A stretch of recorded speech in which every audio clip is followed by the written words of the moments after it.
वसुदेवसुतं देवं कंसचाणूरमर्दनं देवकी परमानन्दं कृष्णं वन्दे जगद्गुरुं। गुरुर्ब्रह्मा गुरुर्विष्णुः गुरुर्देवो महेश्वरः गुरुः साक्षात् परब्रह्म तस्मै श्रीगुरवे नमः।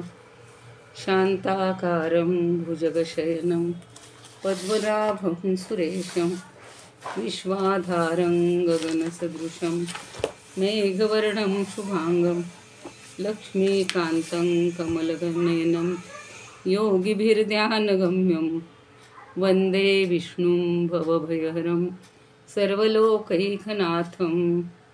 अलंकापुरी पुण्यभूमी पवित्र तिथे नांदतो ज्ञानराजा सुपात्र तया आठवीचा महापुण्यराशी नमस्कार साष्टांग श्री ज्ञानेश्वराशी।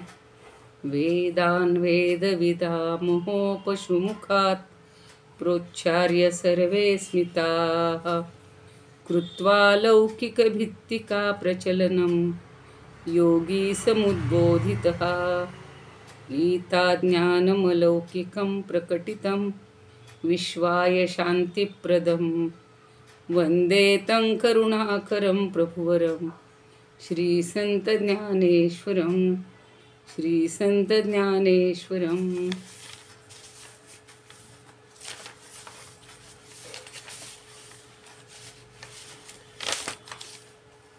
अलंकापुरी रम्यसिंहासनस्थं पदाभोजतेजस्फुरद्दिक्प्रदेशं विधीन्द्रादिदैवः सदा स्तूयमानं समाधिस्थमूर्तिं भजे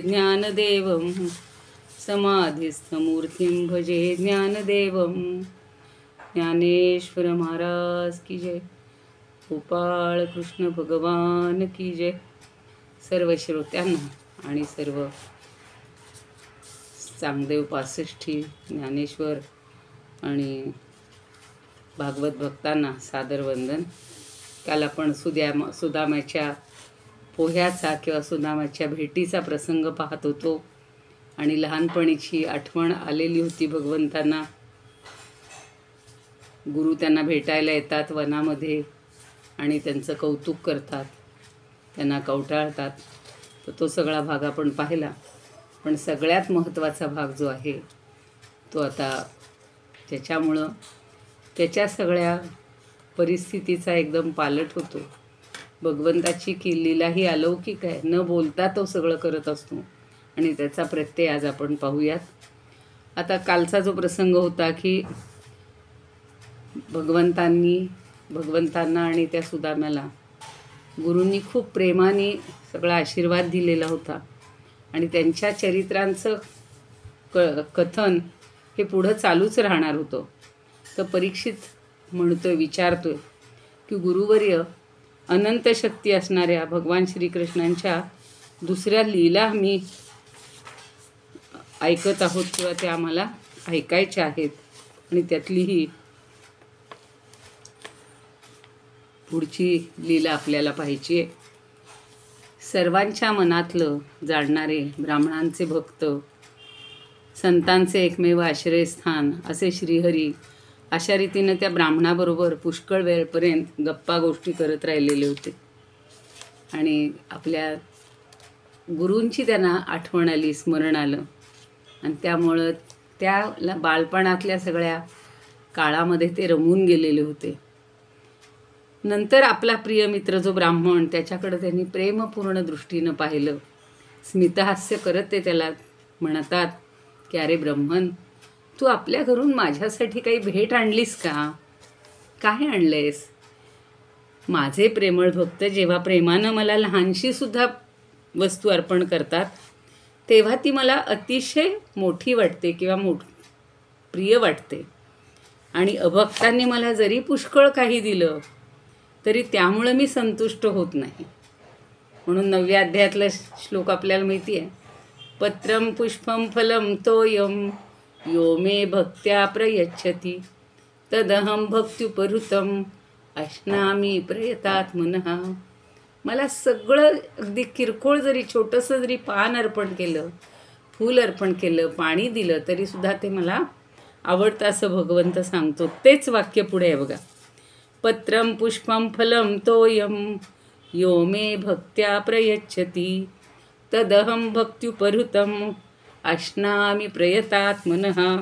जसाच्या तसा श्लोक भागवतकारांनी घेतलेला आहे किंवा भागवतकारांचा भगवंतांच्या ह्याच्यामध्ये आलेला आहे.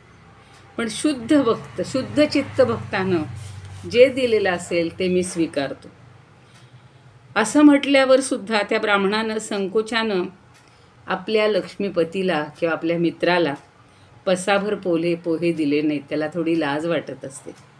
लज्जेनं त्यानं मान खाली घातलेली आहे की काय देणार आपण एवढेसे मूठभर पोहे. पण श्रीकृष्ण सगळ्यांच्या मनातलं जाणणारे असतात.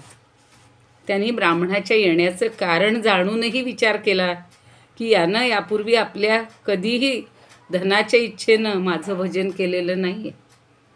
तर त्या पत्नीच्या सांगण्यावरून आला आहे. यावेळी आपला मित्र कशासाठी आला आहे? पतिव्रता पत्नीला बरं वाटावं म्हणून आलेलं आहे आणि तिच्याच आग्रहावरून आलेलं आहे.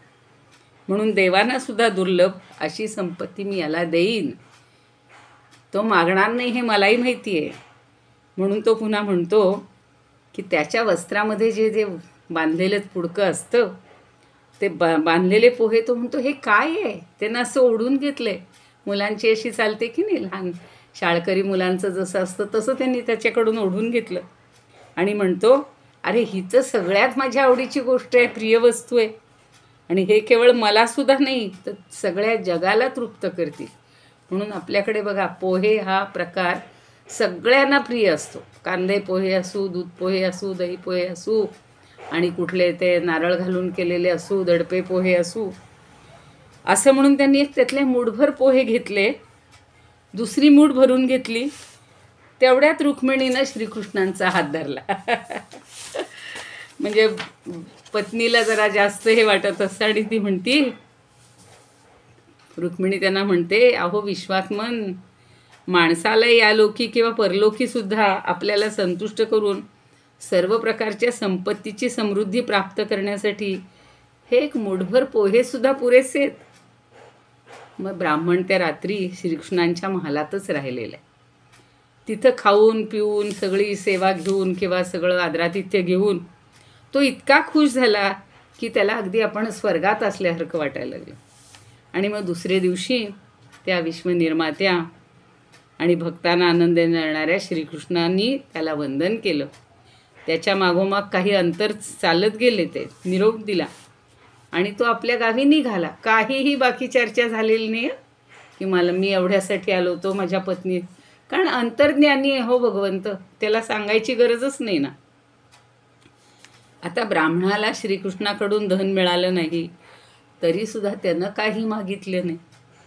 उलट या देवदेवेश्वरासाठी आपण यक्कशित पोहे ते काय दिले या विचारानं तो लज्जित झालेला आहे आणि श्रीकृष्णाच्या दर्शनामुळं आनंदितही झालेला आहे आणि आपल्या घराकडे परत निघाला.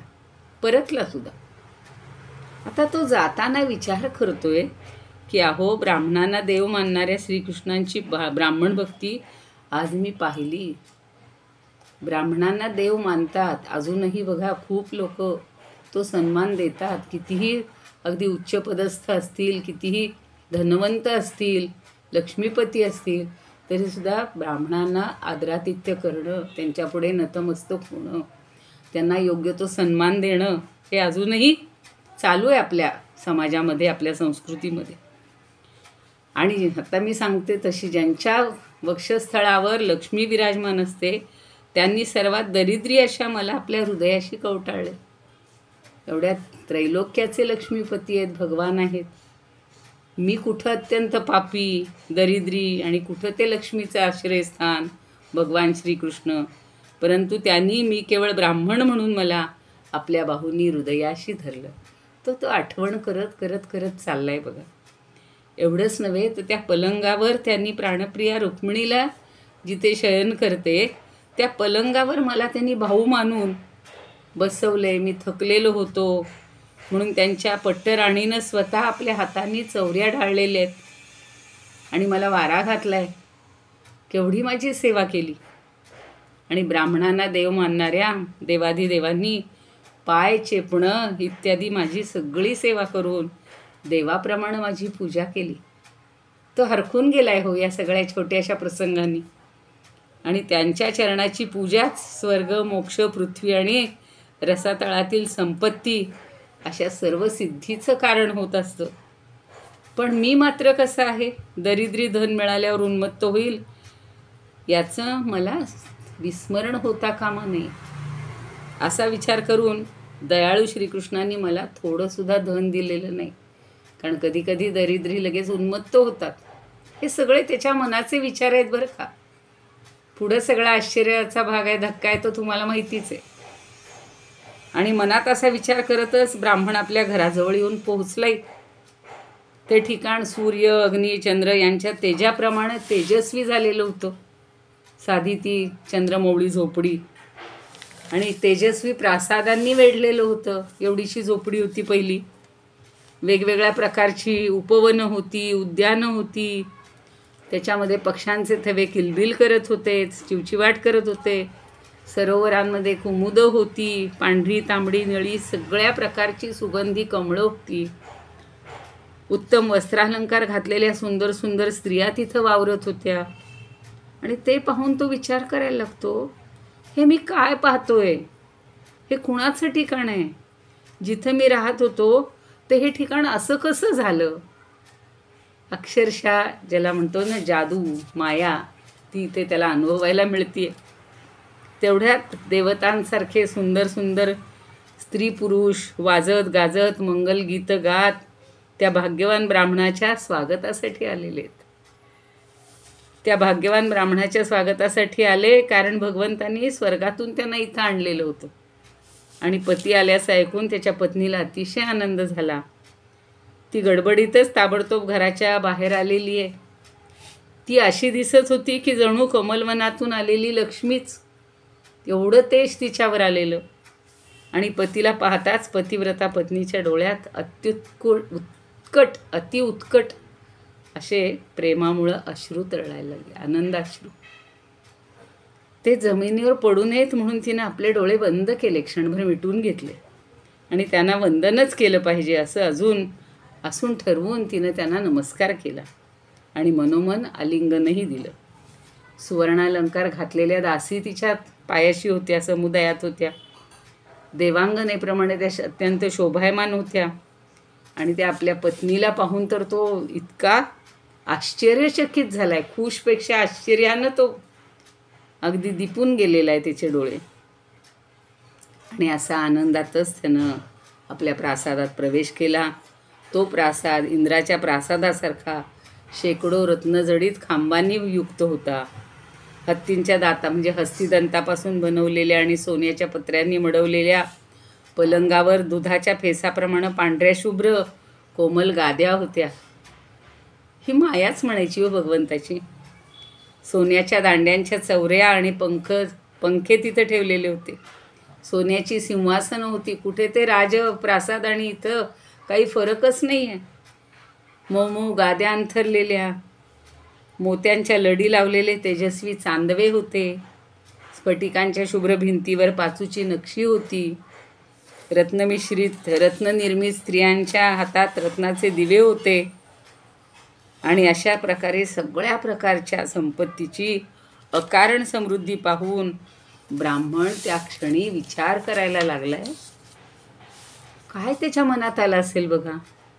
त्याच्या लक्षात आलं की मी तर जन्मताच भाग्यहीन, दरिद्री, त्यार्थी या संपत्तीचं कारण परम ऐश्वर्यशाली यदुश्रेष्ठ भगवान त्यांच्या कृपाकटाक्षामुळं हे सगळं झालेलं आहे. नाहीतर काय माझं काय कर्तृत्व आहे? मला एवढं सगळं संपत्ती, ऐश्वर्य.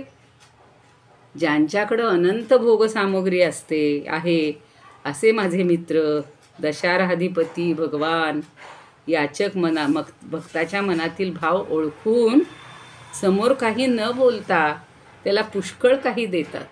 मागितलं का होईना, शब्द तरी सांगितला का, ही माझी बायको म्हणली म्हणून मी आलो आहे, स्वतःचं तर नाहीच, पण पत्नीचंही कारण त्यांनी सांगितलं नाही. आणि मग जसं ज्याच्याजवळ समुद्र भरून टाकण्याचं सामर्थ्य आहे, असा मेघ शेतकऱ्याच्या शेतात त्याला नकळत पुष्कळ वर्षाव करूनही थोडाच केला असं समजतो, तसं माझ्या मित्राचं आहे की इतकी मला धनदौलत दिली, पण त्याला त्याच्या दृष्टीने ही अगदी यक्कश्चित वाटत असेल. आता ते पुष्कळ देतात, परंतु थोडंच दिलं असं समजतात. त्यांच्या भक्तानं थोडंसं काहीही करू दे, ते त्यांना फार वाटतं. मग आपण पाहिलेलं आहे की सगळीकडे भगवंत त्या भक्तांकडे आवर्जून जातात. मग तो जनाबाईचा पांडुरंग असेल, ध्रुव आणि प्रल्हादाचे नारायण असतील, जिथे जिथे भक्त निरतिशय प्रेम करतात, भक्ती करतात, तिथे हे भगवंत भरपूर काही देत असतात. तो म्हणतो मला जन्मोजन्मी त्यांचंच प्रेम, त्यांचं सख्य, त्यांची मैत्री आणि त्यांची सेवा करायला मिळो. मला संपत्ती नको, तर गुणांचं एकमेव निवासस्थान असलेल्या त्या महानुभावाच्या चरणी माझं मन जडू देत. तस्यैव मे सुहृद सख्य मैत्री दास्यं पुनर्जन्मनि जन्मनि स्यात् महानुभावेन गुणालयेन विसज्जतस्तत्पुरुष प्रसंगः. किंवा तो म्हणतो त्याच्या भक्तांचा मला सत्संग प्राप्त होऊ देत. म्हणजे आपल्याला सुसंगती सदा घडो, सुजनवाक्य कानी पडो, हा श्लोक माहिती आहे, तशी अपेक्षा हा करतोय. आणि संपत्तीचे दोष जाणणारे अजन्मा भगवान श्रीकृष्ण धनाढ्य लोकांना ऐश्वर्याच्या मदानं त्यांचा अधपात होतो हे पाहून आपल्या पूर्ण ज्ञान न झालेल्या भक्ताला निरनिराळ्या प्रकारची संपत्ती, राज्य किंवा इतर वैभव देत नाहीत. पण आपल्या बुद्धीनं असा निश्चय करून तो ब्राह्मण त्यागपूर्वक अनासक्त भावानं असा बाहेर पडलेला होता ना, आणि पत्नीसह प्रापंचिक विषय उपभोगू लागला. आता त्याला हे सगळं प्राप्त झालं, कारण तो भगवंताचा परमभक्त होता. देवाधिदेव यज्ञपती भगवान श्रीहरी ब्राह्मणांना आपले प्रभू, आपलं दैवत मानतात, म्हणून त्यांच्या दृष्टीनं ब्राह्मणापेक्षा श्रेष्ठ कोणीही नाही. हा संदेश आजच्या काळाला सुद्धा घ्यायला पाहिजे की ब्रह्मजानाती ती ब्राह्मण, जाती वर्णानी ब्राह्मण नाहीच आहे. जो खरा ज्ञानी असतो, आत्मज्ञानी असतो, त्याची संभावना भगवंतसुद्धा करतात. आणि भगवंताला प्रिय मित्र असलेल्या त्या ब्राह्मणानं जाणलं की भगवान जरी अजिंक्य असले तरी त्यांचं भक्त त्यांना जिंकत असतात. भक्तांच्या पुढे ते हार खातात. आणि हे जाणून तो त्यांच्याच ध्यानात तन्मय झाला, मग्न झाला, विसरला तो ही सगळं ऐश्वर्य वगैरे, डोळे मिटून घेतले. आणि त्याची अविद्येची गाठ तुटली, सगळे अविद्या होती ती संपली. आणि त्यानं लवकरच भक्तांचा आश्रय असलेल्या भगवंताचं स्थान प्राप्त करून घेतलं. म्हणजे ब्राह्मणांना आपले देव मानणाऱ्या भगवान श्रीकृष्णाची ही ब्राह्मण भक्ती जो कोणी श्रवण करतो त्याला भगवंताच्या चरणाविषयी प्रेमभाव निर्माण होतो आणि तो कर्मबंधनातून मुक्त होतो. भागवतकारांनी प्रत्येक अध्यायातून काहीतरी वेगळा संदेश दिलेला आहे. आणि आपल्याला म्हणजे कथा ऐकल्याचं एवढं फळ, तर स्वतः अजून ते कथा कीर्तन केल्याचं तर किती फळ मिळेल, किंवा तसं आचरण केलं तर किती फळ मिळेल. असा हा 81वा अध्याय किंवा हे स्कंदातला 10व्या स्कंदातला समाप्त झाला. आणि आपण बघा त्या वातावरणात अगदी असं मला तरी वाटत होतं, ते सगळं ऐश्वर्य दिसत होतं डोळ्यासमोर. असं वाटत होतं की त्या सुधाम्याचा प्रासाद आपणच पाहतो आहोत, आपणच इथं पोचलेले आहोत. आता आपण गोपाळ कृष्ण भगवान की जय. आता आपण चांगदेव 65 वळूया. इतकं सुंदर सांगितलेलं आहे बघा चांगदेव 65.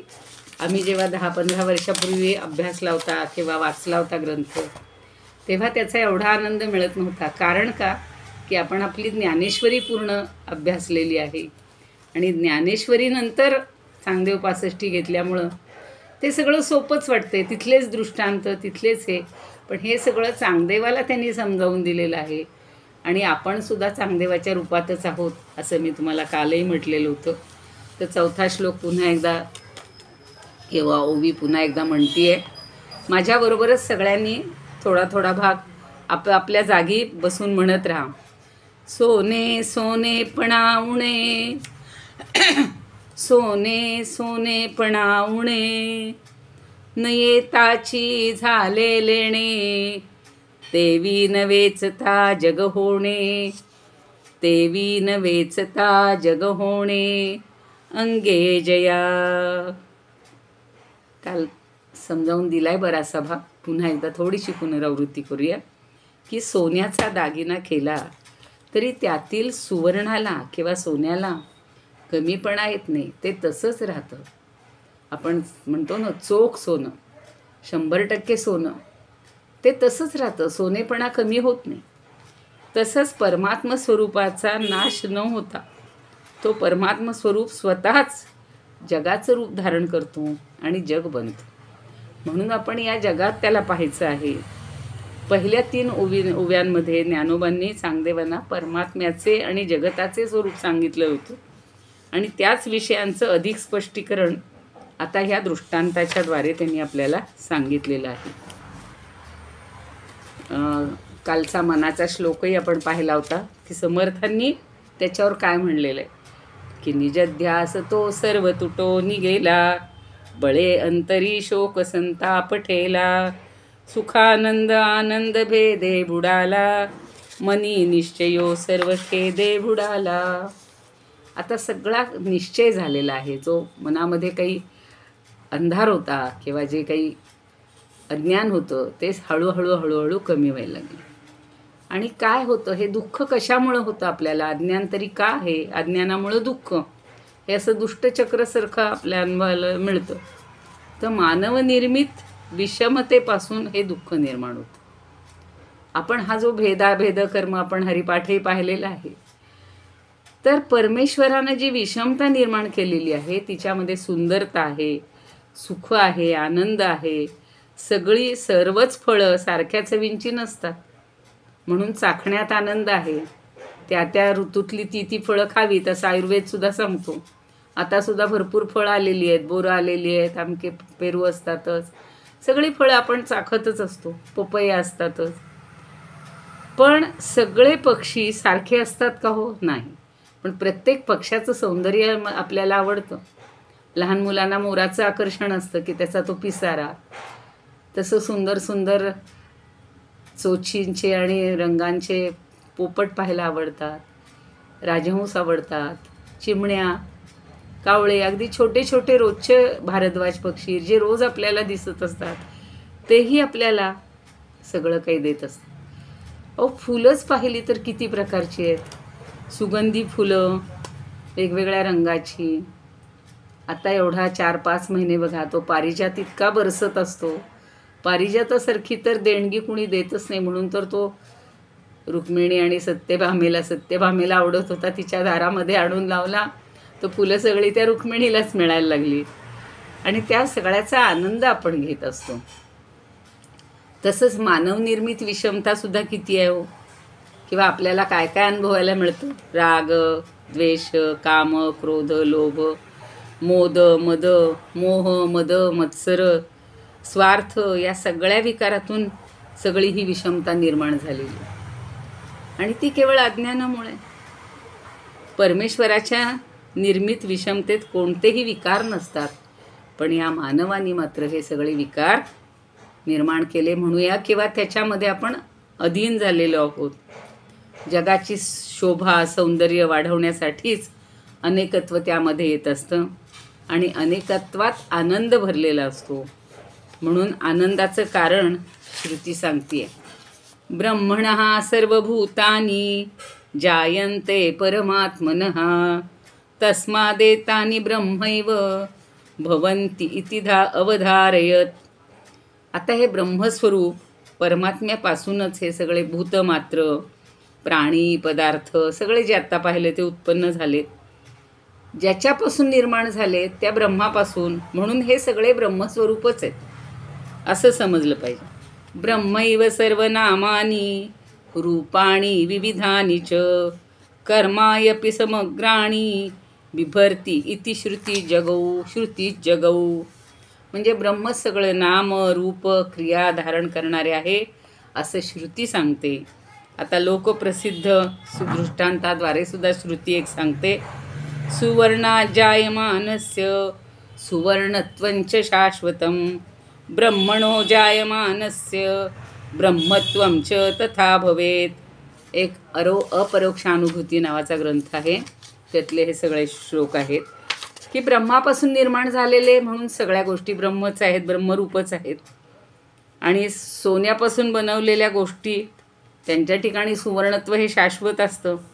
तसं ब्रह्मापासून निर्माण झालेल्या ज्या गोष्टी आहेत, हे जग आहे, हे अखंड ब्रह्मच बनून राहिलेलं आहे. आता सोन्यापासून बनवलेल्या दागिन्यांचे आकार भिन्न असू शकतील, त्यांच्या आकारात, रूपात, नावात बदल असेल, ते नाहीसेही करता येतात, पण सोनं सदैव सोनंच राहतं. सगळ्या ज्वेलर्सची जर दुकानं डोळ्यासमोर आणली, मागे आम्ही ॲम्स्टरडॅमला गेलो होतो आणि तिथं सगळे हिऱ्यांचे जास्त दागिने असायचे, तर बाहेरून शोकेस होत्या बरं का. मला आश्चर्य वाटलं होतं तेव्हा की लोकांनी बाहेरून पाहिलं तरी बास आहे, आत जायची गरज नाही. तिथे एवढी सुरक्षितता होती. आपल्याकडं असे बाहेरून लावले तर आनंदच होईल. पण ठीक आहे, तर त्यातलं जे सोनं पण असेल किंवा हिरे पण असेल, ते कधी बदलत नाही, ते नष्ट होत नाही. त्याप्रमाणे या जगाची निर्मिती त्या परमात्म्यापासून झालेली असल्यामुळं हे जगही परमात्मा स्वरूप आहे. एवढं सोपं गणित आहे बघा. ते कधीही नष्ट होऊ शकत नाही. नाम रूप वर्ण आकार बदलतात किंवा नष्ट होतात, पण जगताचं परमात्म स्वरूप शाश्वत असतं. म्हणून ज्ञानदेवसुद्धा या श्रुतिवचनांचा आधार घेऊन चांगदेवांना जगाचं स्वरूप, आत्म्याचं स्वरूप यात भेद नाही हा बोध देत आहेत. ते म्हणत आहेत की चांगदेवा, तू ध्यानात घे की तू सुद्धा त्या आत्म्याचंच स्वरूप आहेस, तू आत्माच आहे. श्रुतीतलं वाक्य आहे बघा, तत्वम असी, ही जी महावाक्य आहेत ना, ती नेहमी आपण ऐकतो की ते तूच आहेस. म्हणून पुन्हा ते म्हणतायत, ऐक शिष्या येथीचे वर्म, ऐक शिष्या येथीचे वर्म, स्वये तूची आहेस ब्रह्म. दासबोधातल्या बरं का, पण दासबोधातही सगळा विषय असाच घेतलेला आहे. ये विषयी संदेह भ्रम धरोची नको, धरूची नको. तू स्वतः ब्रह्म आहेस, कशाला काळजी करतोस, कशाला मनात विकल्प आणतोस. आपण स्वयं परमात्म स्वरूप आहोत, ब्रह्म आहोत, याविषयी संशय भ्रम असता कामा नये. आणि हे आपण वारंवार विसरतो, म्हणून वारंवार सांगावं लागतं की तत्वमसी. आणि मग शेवटी आपल्याला असा प्रत्यय येतो की अहम ब्रह्मास्मी. हे चौथ्या याच्यावरपर्यंत आपण छान आलेले आहोत. आता 5वी ओवी बघणार आहोत. कल्लोळ, फार सुंदर उदाहरण आहेत बघा, आणि मला ती ज्ञानदेवी वाचल्यासारखंच वाटते, काही वेगळं वाटतच नाही. कल्लोळ कंचुक, कल्लोळ कंचुक, सगळे म्हणा. न फेडिता उघडे उदक, न फेडिता उघडे उदक, तेवी जगेसी सम्यक, तेवी जगेसी सम्यक स्वरूप जो, तेवी जगेसी सम्यक स्वरूप जो.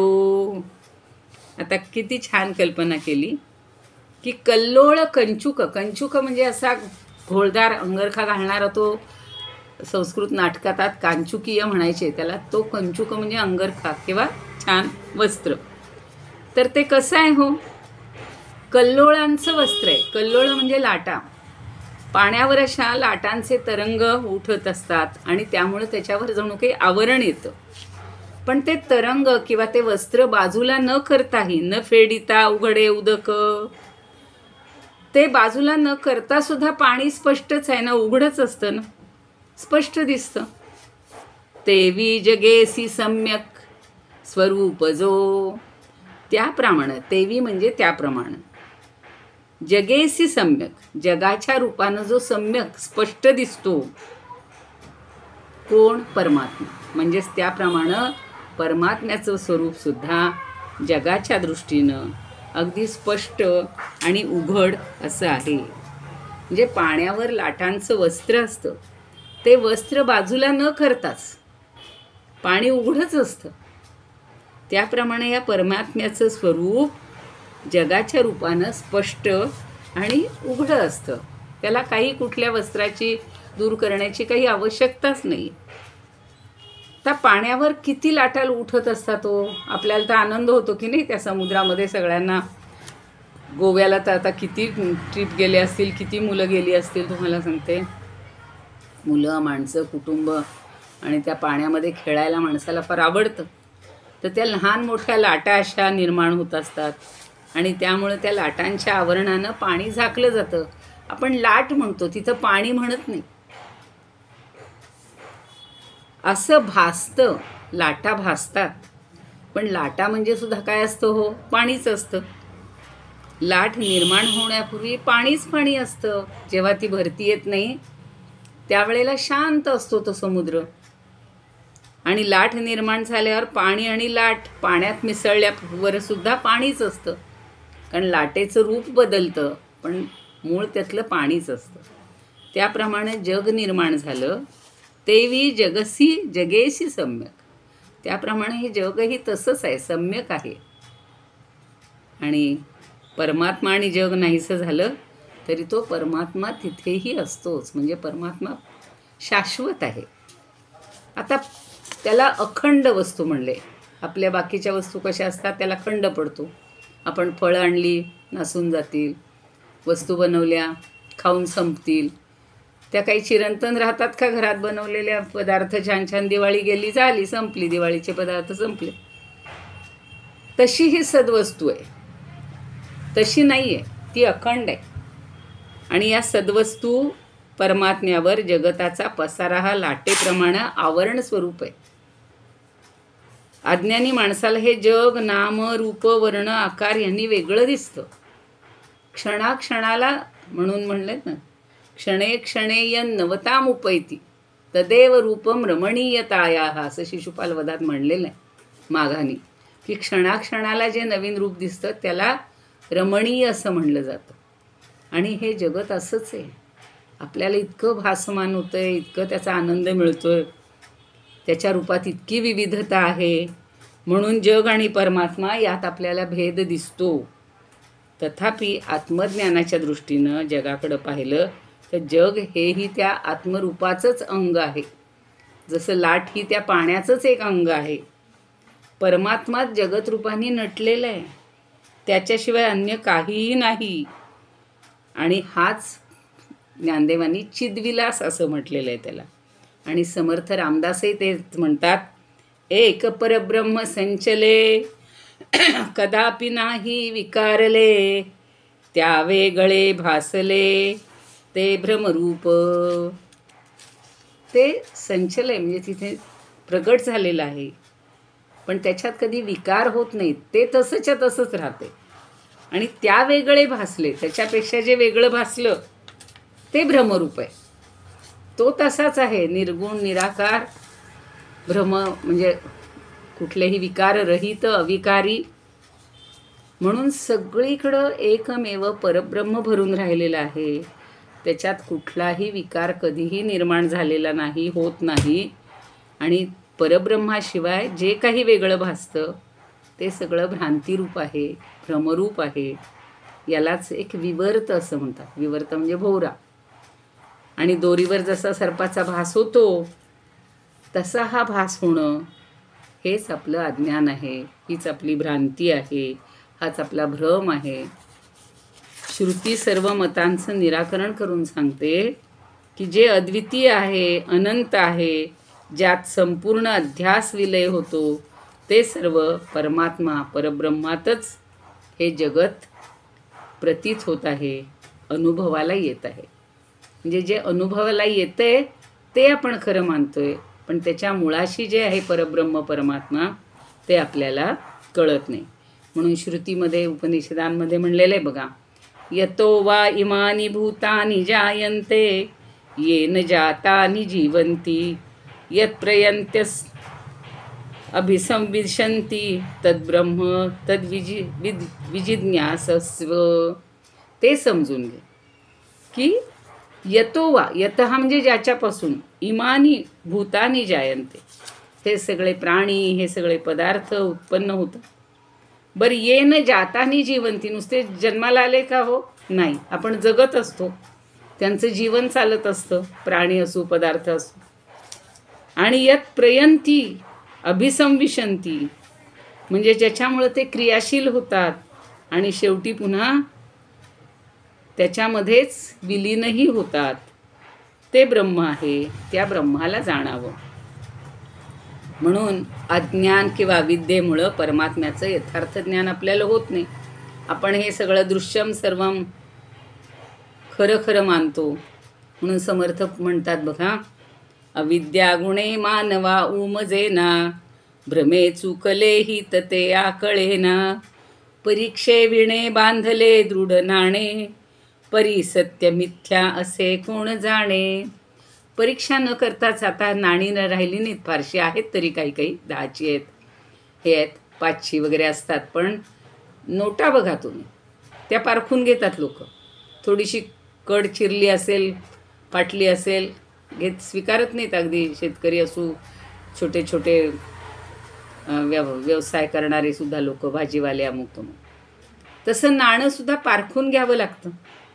आणि ते जर आपण परीक्षा न करता घेतलं, त्याच्यावर खोटा शिक्का असेल किंवा नाही का, हल्ली खोट्या नोटा छापण्याचे निघालेले आहेत छापखाने, तर हे जे आहे ते सत्य असूनही आपण त्याला म्हणजे ते मिथ्या असूनही आपण त्याला सत्य मानतो. अज्ञानानं माणसाला या सगळ्या व्यवहारात भ्रम होत असतो. आणि हे चुकीचं ज्ञान आपण परीक्षा न करता घेतलेलं खोटं नाण्यासारखं असतं. इथंच आपण थांबूया. योगेशं सच्चिदानंदं वासुदेवं व्रजप्रियं, धर्मसंस्थापकं वीरं कृष्णं वन्दे जगद्गुरुम्. इदमुपकर्तुं भुवनमण्डलं समुदितमिव भास्करं, सादरं वन्दे ज्ञानेश्वरं. त्रिभुवनमाता भगवद्गीता, लोकमंगला लोकविश्रुता, लोकहितं ज्ञायता, येन ज्ञानेश्वरी विरचिता. श्रित्वा प्राकृतगिरं सादरं वन्दे ज्ञानेश्वरं, सादरं वन्दे ज्ञानेश्वरं. ज्ञानेश्वर महाराज की जय. पंढरीनाथ भगवान की जय. आरती ज्ञानराजा महाकैवल्य तेजा, सेविती साधू संत मनुवेधला माझा. आरती ज्ञानराजा. लोपले ज्ञान जगी हित नेणती कोणी, अवतार पांडुरंग नाव ठेविले ज्ञानी. आरती ज्ञानराजा. कनकाचे ताट करी उभ्या गोपिका नारी, नारद तुंबरू हो सामगायन करी. आरती ज्ञानराजा. प्रगट गुह्य बोले विश्वब्रह्मची केले, रामा जनार्दनी पायी मस्तक ठेविले. आरती ज्ञानराजा. ज्ञानेश्वर महाराज की जय. पंढरीनाथ भगवान की जय. धन्यवाद.